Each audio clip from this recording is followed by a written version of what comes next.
and the rest of the family are heading out to pick up some tools from Home Depot, and we thought it would be a good time to do a couple Quarrel video. Aaron and I are not great at conflict because we agree most of the time. And Aaron is super, super intelligent. He's very logical, and when he has a logical plan on how to proceed with something, if I don't agree with it, it tends to be an issue. My wife is a 100% dreamer, and she's got energy for days. So she's a dynamo. If I set her to a task, or she sets herself to a task, like that task doesn't know what's about to hit it, because she will keep on nailing it in, even if the hammer breaks. I'm kind of hard-headed in that way. Like, I don't always take advice because I feel like I know what I'm capable of, and I'm not always right, obviously. In programming and sometimes even electronics, we have a term called brute force. It's referring to going to something's most basic form and then working it until it works, even if it's the least efficient way. My wife is brute force when it comes to tasks. I feel very much like if we don't come up with something really great that both of us think is like perfect on the first or second pass, then I go right down to brute force. Yes. And that's kind of where I go. And brute force is sometimes is the only decision. So, I mean, I definitely understand that and concede that, but sometimes the amount of work that's required to actually do things brute force is unacceptable. For example, buying pavers. Buying pavers is very expensive. Going the concrete route, very expensive. Going blacktop, still relatively expensive.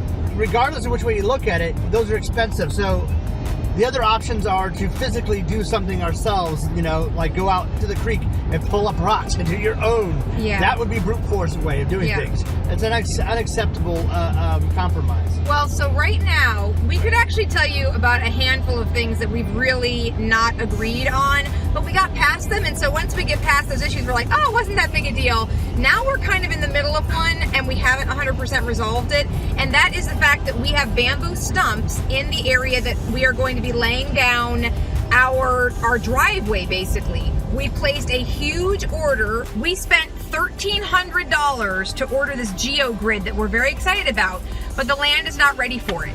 And Aaron, last night, you really did a great job. He reached out and called a bunch of people to try to find out what the cost would be to have someone help us in removal.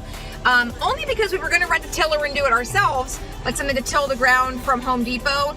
And after watching several YouTube videos, we found that people sometimes would break the machine, and essentially it was a lot harder than just tilling it yourself. It's not that we didn't witness anyone break a machine. What we witnessed is people struggling hard with bigger stuff than I wanted to rent. Yeah. That's the problem. Is that bamboo can have a tensile strength up to steel. Yeah. And that's... Which makes it great for building a carport, not awesome for trying to lay the base to the carport over bamboo roots. Yeah, so we have to kind of get those out somehow, and this is where we're coming into a brute force situation.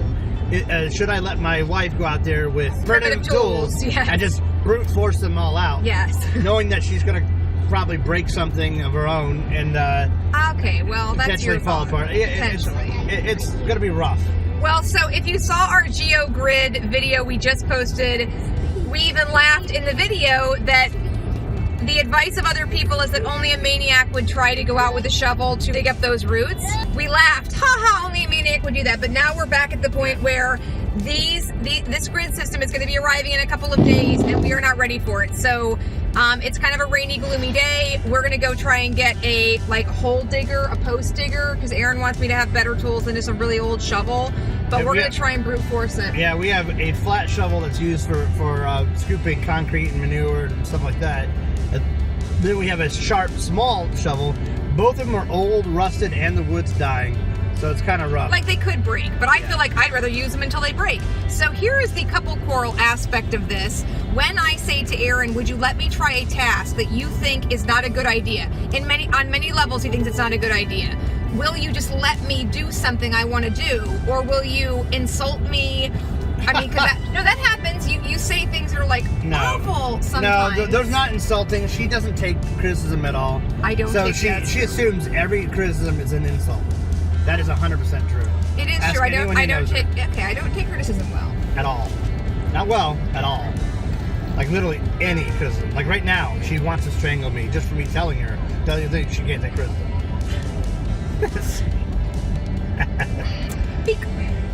Because I feel like my value is, I'm so undervalued. But not by I'm me. so I'm married to a woman. I love her. But like, you've seen me do really amazing things. We used to have a shop, and I could just tell you, he's seen me do amazing things that seemed really ridiculous, from brute force. I mean, just from like figuring something out on my own that wasn't always the smartest, but I get there. So this is where it is a challenge for us. And now I know the only reason that Aaron is even letting me attempt this task is because he's gone through 10 levels of trying to solve it, and now he can't. So now I get my turn. Is that fair to say? Yes, I've gone through quite a few levels. I have a few more that I haven't gone through, but they're very expensive. So it's better to let her try the less expensive one first. So what would you recommend to husbands or spouses who have to deal with a person that likes to brute force their way through a task when you don't agree? There's really nothing you can do. Honestly, you gotta hope they come around on their own, and sometimes that means letting them beat their hands to a bloody pulp on the problem. Or you champion them, that's the other option. Nah, it doesn't work. It doesn't work. Okay. I will say this though, I like to try to plead with her to allow me to at least offer some suggestions to ease her load a little bit. And so that helps I'm me not totally get better. unreasonable. If you come up with a good solution, I'm all for it. I don't like to spend money on things. I just don't. I just feel like I have if I could, I would cover my whole body in tattoos. Really good tattoos.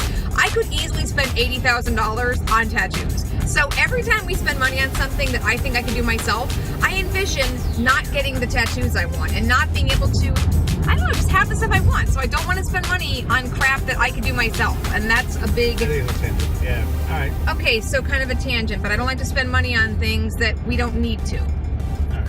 Okay, so that's our deal. Obviously, you will get to see how this ends up because we're going to try to dig up these bamboo roots today. And that's our deal. So... Wish us luck, pray for us. Yeah, wish us luck and pray for us. If you guys enjoyed this video, give us a thumbs up. There's a bell you can ring for notifications if you want to know when our next video goes up. We appreciate you watching, and we'll see you back here next time. Bye, guys.